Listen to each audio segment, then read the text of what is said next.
Assalamualaikum warahmatullahi wabarakatuh. Perkenalkan, nama saya Novi Dwi Nurlitasari, NPM 1911070069, kelas E semester 4, jurusan Pendidikan Islam Anak Usia Dini, Fakultas Tarbiyah UIN Raden Intan Lampung. Di sini saya mengerjakan tugas guna memenuhi mata kuliah Statistik Pendidikan. Statistik pendidikan. Pengertian statistik pendidikan adalah ilmu pengetahuan yang mempelajari tentang prinsip, metode, dan prosedur yang perlu digunakan dalam rangka penyajian penganalisaan bahan keterangan berwujud angka. Penelitian pendidikan, yaitu proses yang sistematis untuk memperoleh pengetahuan dan pemecahan masalah pendidikan melalui metode ilmiah, baik dalam pengumpulan data maupun analisis data, serta membuat rumusan generalisasi berdasarkan penafsiran data tersebut. Macam-macam statistik yaitu statistik deskriptif, statistik inferensial, statistik parametrik, dan yang terakhir statistik non-parametrik. Selanjutnya yaitu distribusi frekuensi.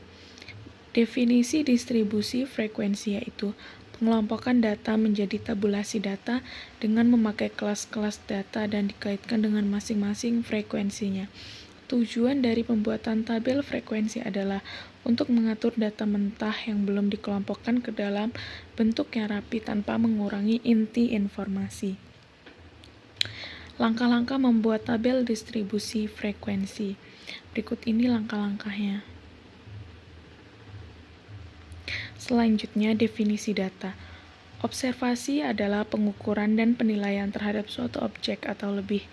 Objek adalah pengamatan variabel himpunan nilai atau variat atau datum atau informasi lain yang diperoleh dari variabel atau nilai.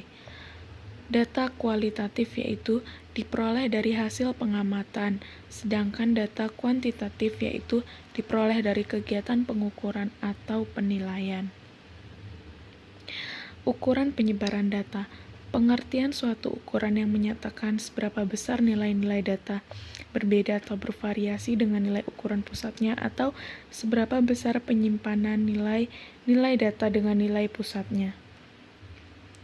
Macam-macam ukuran.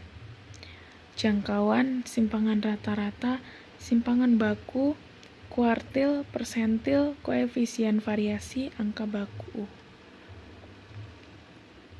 Definisi populasi. Populasi adalah keseluruhan individu atau objek yang diteliti dan memiliki beberapa karakteristik yang sama. Populasi memiliki variasi atau sebaran yang luas. Populasi wilayah generalisasi yang terdiri atas objek atau subjek yang mempunyai kualitas dan karakteristik tertentu yang ditetapkan oleh peneliti untuk dipelajari dan kemudian ditarik kesimpulannya. Satu orang pun dapat digunakan sebagai populasi, karena satu orang itu mempunyai berbagai karakteristik, misalnya gaya bicaranya, disiplin, pribadi, hobi, cara bergaul kepemimpinannya, dan lain-lain. Contoh, misalnya anak melakukan penelitian tentang kepemimpinan Presiden Y, maka kepemimpinan itu merupakan sampel dari semua karakteristik yang dimiliki Presiden Y. Selanjutnya yaitu hipotesis. Menyusun hipotesis. Hipotesis adalah pernyataan tentatif yang merupakan dugaan mengenai apa saja yang sedang kita amati dalam usaha untuk memahaminya. Bagaimana membuat hipotesis? Proses membuat hipotesis dapat diturunkan dari teori yang berkaitan dengan masalah yang akan kita teliti. Jadi, diperlukan teori untuk dapat membuat hipotesis. Contohnya, seorang peneliti akan melakukan penelitian mengenai perkembangan bahasa anak usia dini.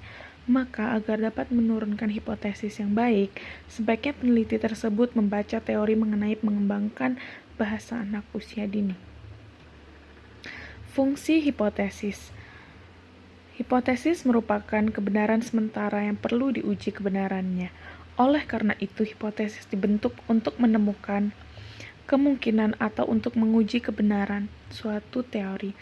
Jika hipotesis sudah diuji dan dibuktikan kebenarannya, maka hipotesis tersebut menjadi suatu teori. Jadi, Sebuah hipotesis diturunkan dari suatu teori yang sudah ada, kemudian diuji kebenarannya, dan pada akhirnya memunculkan teori baru. Selanjutnya, jenis-jenis hipotesis. Hipotesis yang menyatakan adanya kesamaan-kesamaan dalam dunia empiris. Hipotesis yang berkenaan dengan model ideal. Hipotesis yang digunakan untuk mencari hubungan antar variabel. Korelasi. Korelasi adalah suatu alat analisis yang dipergunakan untuk mencari hubungan antara variabel independen atau bebas dengan variabel dependen atau tidak bebas. Apabila beberapa variabel independen atau bebas dihubungkan dengan satu variabel dependen atau tak bebas, disebut korelasi berganda. Dan apabila satu variabel independen atau bebas berhubungan dengan satu variabel dependen atau tak bebas, disebut korelasi parsial. Analisis regresi. Pengertian analisis regresi. Regresi linear sering digunakan untuk melihat nilai prediksi atau perkiraan yang akan datang. Macam-macam validitas. Validitas logis sebuah instrumen evaluasi menunjuk pada kondisi sebuah instrumen yang memenuhi persyaratan valid berdasarkan penalaran.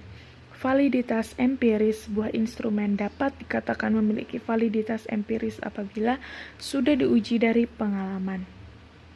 Itu saja yang dapat saya sampaikan, kurang lebihnya saya mohon maaf.